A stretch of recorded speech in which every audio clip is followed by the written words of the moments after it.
We are We are cultivate. cultivate cultivate. cultivate Cultivate. Cultivate. We are cultivate.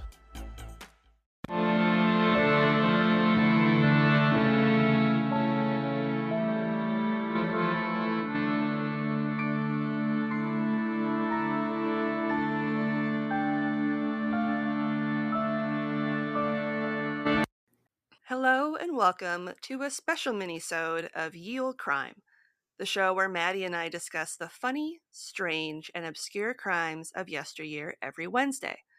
This special bi-weekly segment is called Can You Crack the Cramp-Word, which is slang for a difficult or obscure term, which I thought was very fitting. And joining me today is Kelly Chase from the History Detective podcast. And before we begin, I'd like to give her the opportunity to tell us a little more about herself and her show. Welcome, Kelly. Thank you very much. I'm very honored to be here. Well, I'll start about myself. My name is Kelly, and I was named after one of the criminals that you have looked at on your show, Ned Kelly, which is a little bit worrisome for me because I was named after a criminal. he, he did reach folk hero status in the 1970s, which is kind of when about so was born. And now he is a symbol of the biker gangs. So you often get merchandise and lots of, well, I think I sent you a photo of a little bottle opener, a beer Yes. bottle opener with his face on it, or you might get random things like tea towels.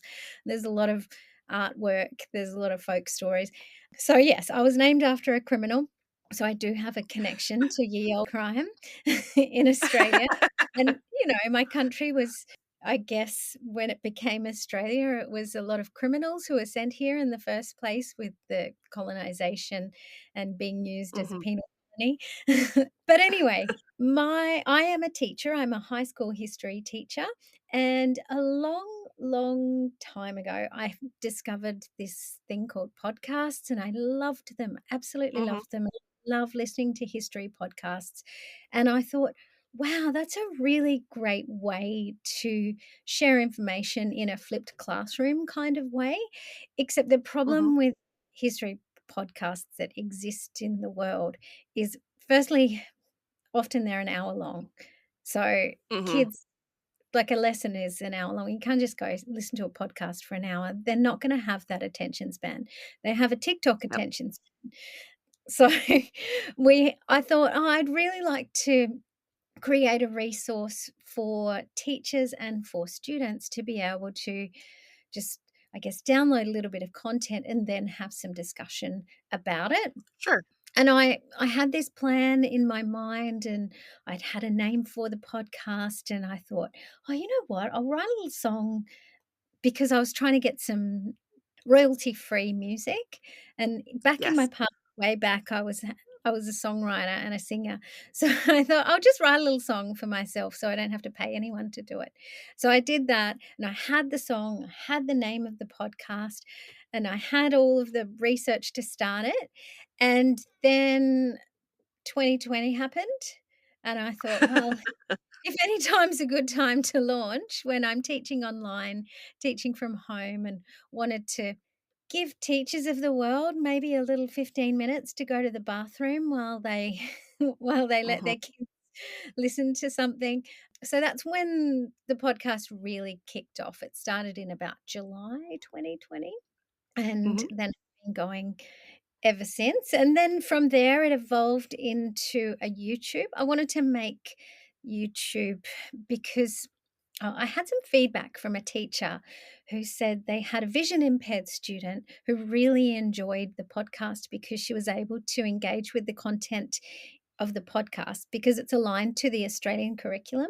And Mm-hmm. she, student who was able to enjoy it and not have, because she was vision impaired. And then I thought, well, maybe there's other disabilities that people with hearing impairments that maybe can't enjoy the content. So I morphed a little bit over into a YouTube channel so I could ensure that all of my content had visual aspects and subtitles that people could read along, which is good for Mhm. people with learning disabilities that they can learn and stop and pause and read. So, yeah, that happened as well. And initially, when I started the podcast, I was very creative and I had lots of time at home. I used to write a song for every episode. That doesn't happen anymore.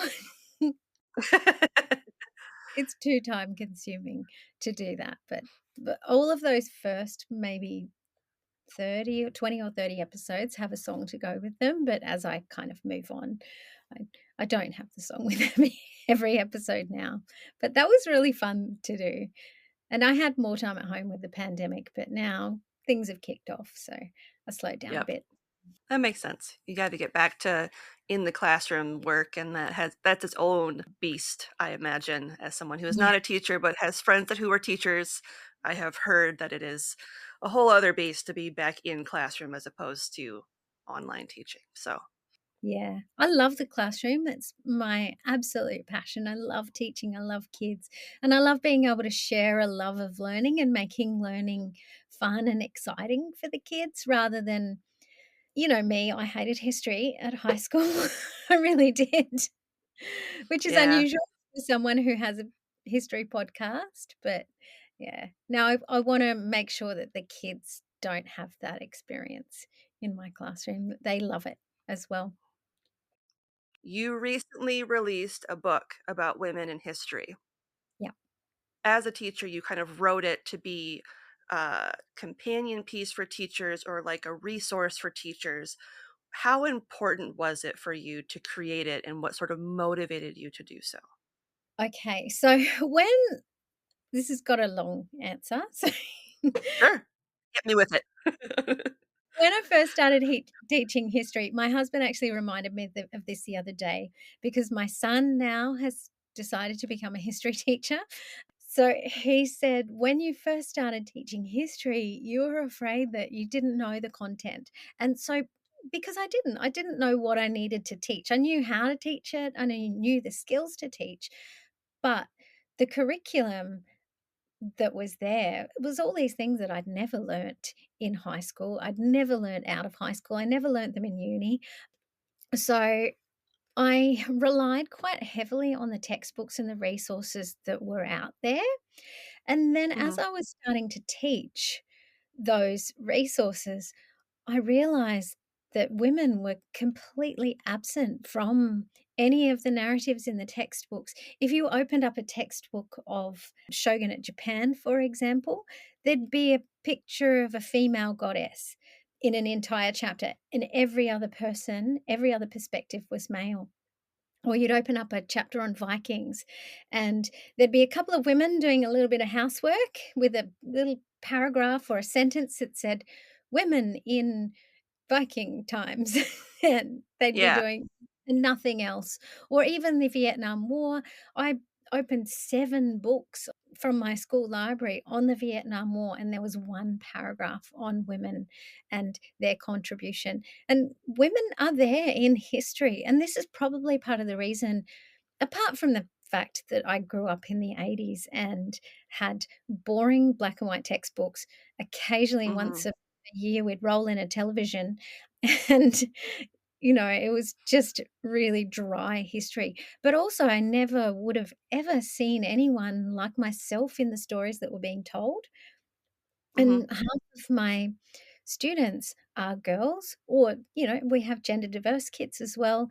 So I wanted to be able to represent stories so women could see, so young girls could see that their stories are important and they can reach roles of importance in society, but also it's really important for the young men and the young boys in classrooms to see examples of women in positions of power and women who are significant and women who are important. Because if they're only learning that men are important in history, they're perpetuating that idea that, well, mhm, only men are important. So it's kind of a really deep subconscious thing that they're learning mhm, if they're only learning from the textbooks, that only boys are important in history. Girls are learning that, boys are learning that, and then they're perpetuating it through. So Mhm. it was really important to me to start sharing women's stories. So I started going out of my way to find resources and stories. And out in the podcast world, out in the big wide world, there are so many stories. There's so much scholarship. There's so many people doing stuff with women's history, historians and Mhm. podcasters, all that. But none of that is making it down to the really, really important formative years of the children when they're Mhm. learning their I guess they're laying the foundations and ideology of gender diversity or gender Yep. identity. So that's why I thought it was really super important to start spreading the word of women's history. My podcast is not only women's history. I try and do a lot of Australian First Nations Indigenous stories as well to share that history. And Mhm. Mhm. occasionally I'll chuck a man in there. That was mostly in the series that I was doing on the Australian money, but a good thing about our Australian money is half of the people on Mhm. it are actually women. So that's a really good statistic to know that Which is awesome because yeah, for American money, it's all men. It's all men, so so when I read that in yeah. your book, I was like, "Really? Like, that's amazing that you have so many women on your currency, like, that's amazing." Yeah, yeah, it is pretty cool. Not that anyone really knows who they are. They just use the money. But, yeah, so I do have a few men thrown in there, but predominantly I try and highlight the stories of people who don't have a voice, like women or children or gender diverse people. So, yeah, that's how the book came about, and then I had a friend in the community, the education community and the Twitter sphere, rest in peace, Twitter. And Yeah. and back in the day, who was starting his own education publishing company, and he said, "You should write a book of, you know, sort of stuff from your inspired by your podcast." And I had a little think, and I thought, "Oh, okay, I'll do that." And it came about, and it is called History, Her Story, Our Story, Inspirational Women Who Shaped Our World. And it's got 24 stories about women from history that teachers can look into and maybe use and share in the classroom. Not necessarily read in the classroom, they can. The book has little questions in there to reflect on with your students. Mhm. And I tried to also put in bibliographies for each chapter so you can see that there was rigorous research involved and it's not just a story Mhm. that I got the information from somewhere. Mhm. Yeah, so that came about and that was a writing a book's a stressful time. Yeah. It's interesting because I know a lot of people who have written books, and I know a lot of people that keep trying to tell me and my sister that we should write a book. And I'm like, I think it's a lot more work than just saying, I'm going to write a book. Like, I'm pretty sure Yeah. based off everything that I've heard, it's a lot more time intensive Yeah, it than you would think. totally is. So, I mean, I would only recommend it if you have the time, and with the age of your children, like, I'd probably maybe wait until they're a bit older till you start thinking about that, because it really consumes yeah. you, and you've gotta be quite meticulous and particular about reading over it and going over it, and then you've gotta go through that stressful launch process, which is and Mhm. worrying and self-doubt, all of those things in there. Yeah, I know. I often joke with people that are like, "You should write a book." I'm like, "I think I need to get my mental health to a certain point first before I throw myself Yeah, out into the world in that fashion." Like, it's already like enough to do a podcast, right? And then to like, you'll get your feedback from that where people will say things and you're like, "Okay, cool. I just took an emotional hit, but it'll be fine. It'll be fine." And you bounce back and you're like, "It's fine." But I think, yeah, a book could be a completely separate thing that you have to, like you said, promote in a way that's completely separate from yeah, an auditory medium. Like it's, because you want it to sell. Whereas with podcasts, not as much selling unless you're like an ad-based medium where you already have like sponsors and things like that, and that's something that you're doing.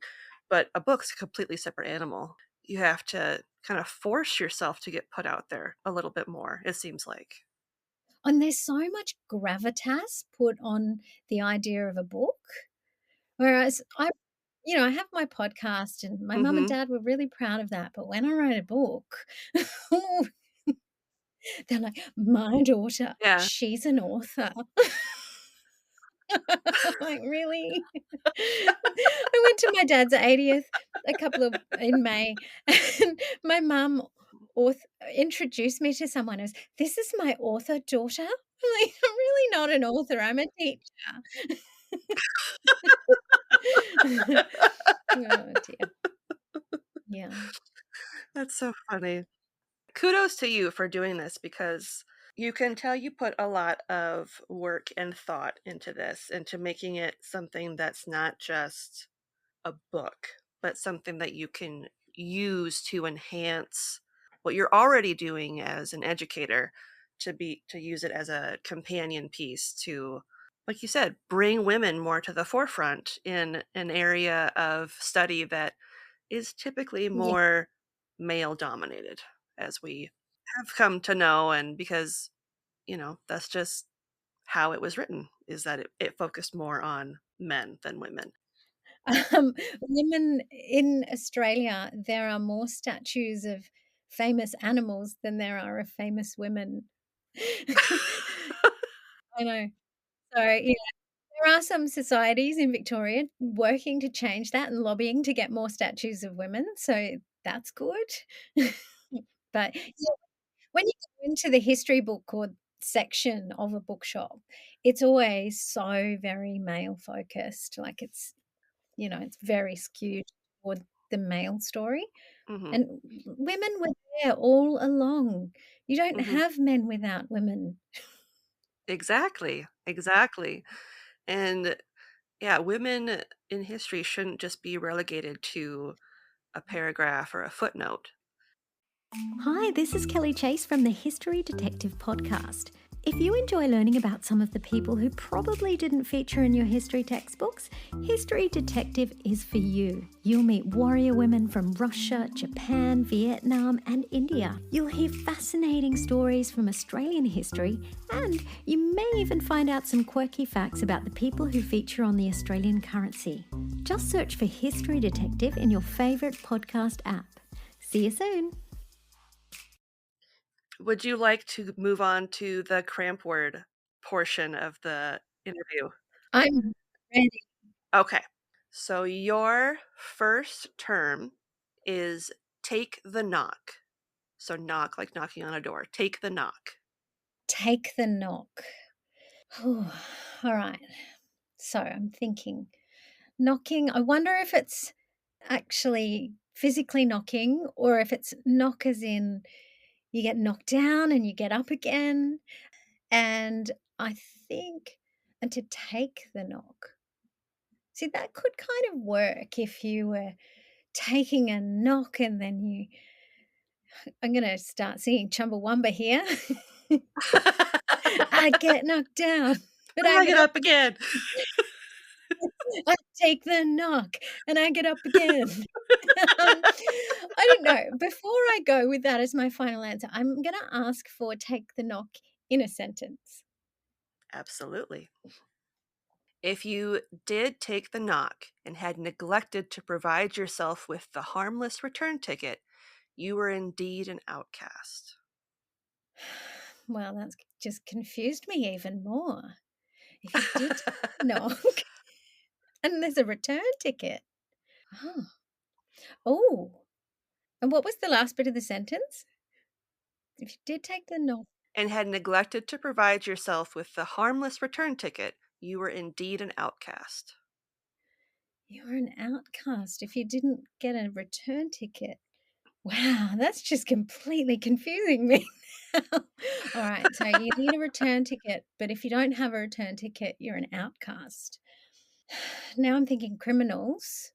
You're getting some kind of a return ticket from where?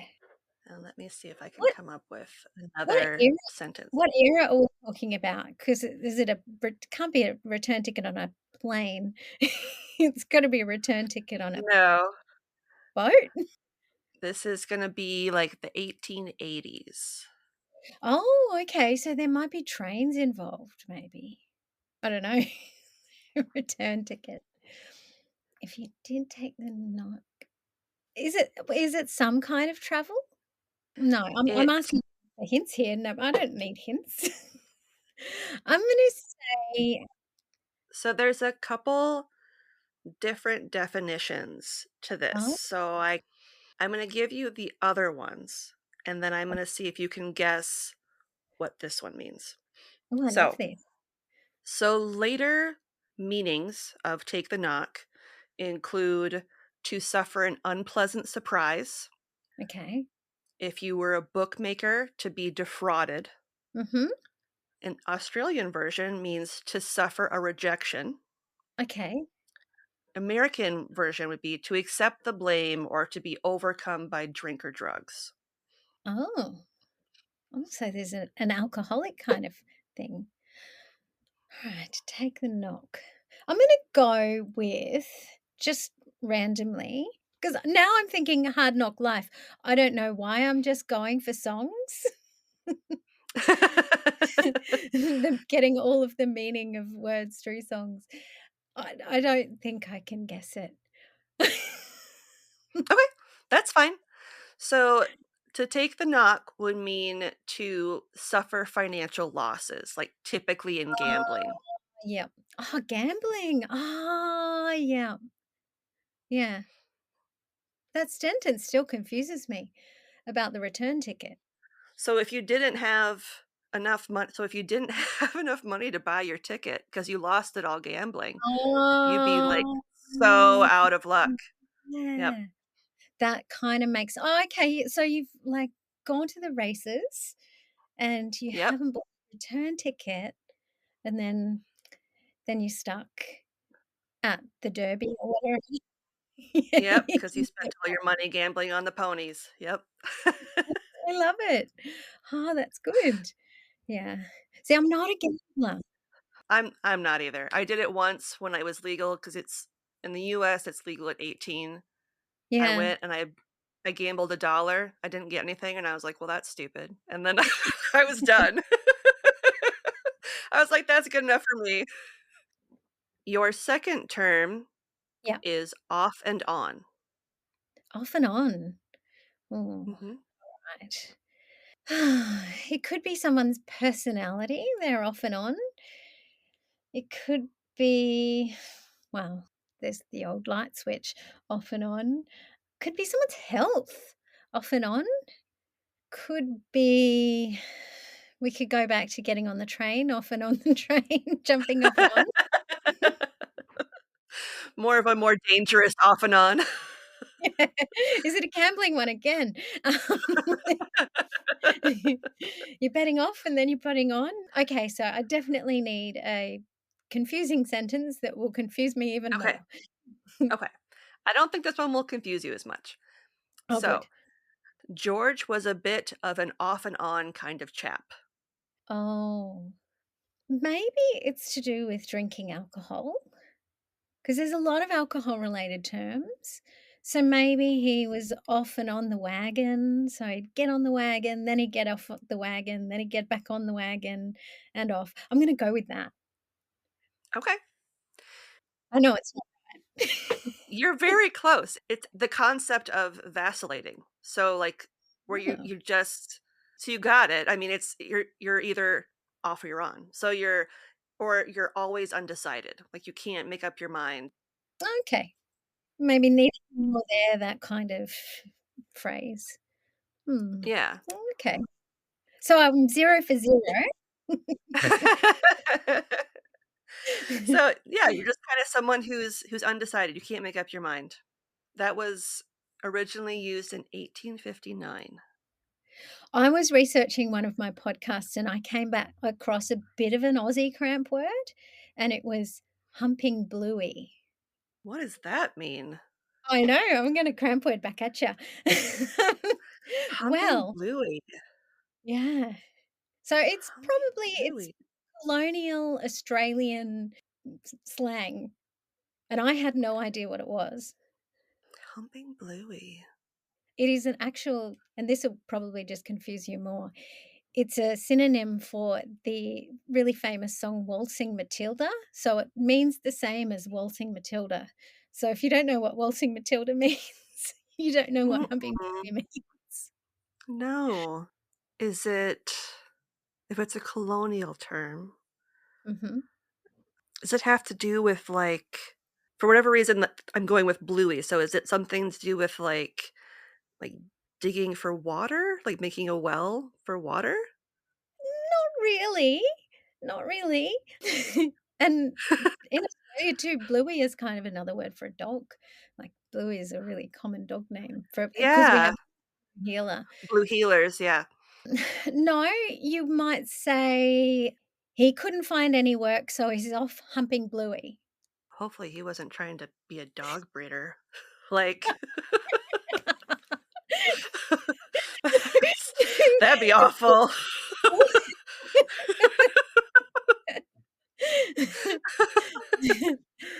I give up. I don't know. What is it? What does something bluey mean? Well, it means, and it's obviously the same thing as Waltzing Matilda. That's our second unofficial national anthem is Waltzing Matilda.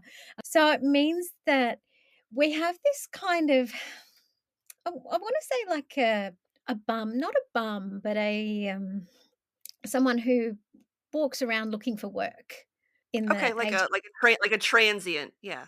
Yeah, yeah, so it was someone who would, their backpack or their swag, was called a bluey, so they would, I guess, put it on their back and walk Oh, around from sheep station to sheep station looking for work as, a swagman saying, I can do this kind of work, I can do some work on the farm." So it's kind of like an unemployed person who's wandering around to all the colonial sheep stations looking for work with their backpack on.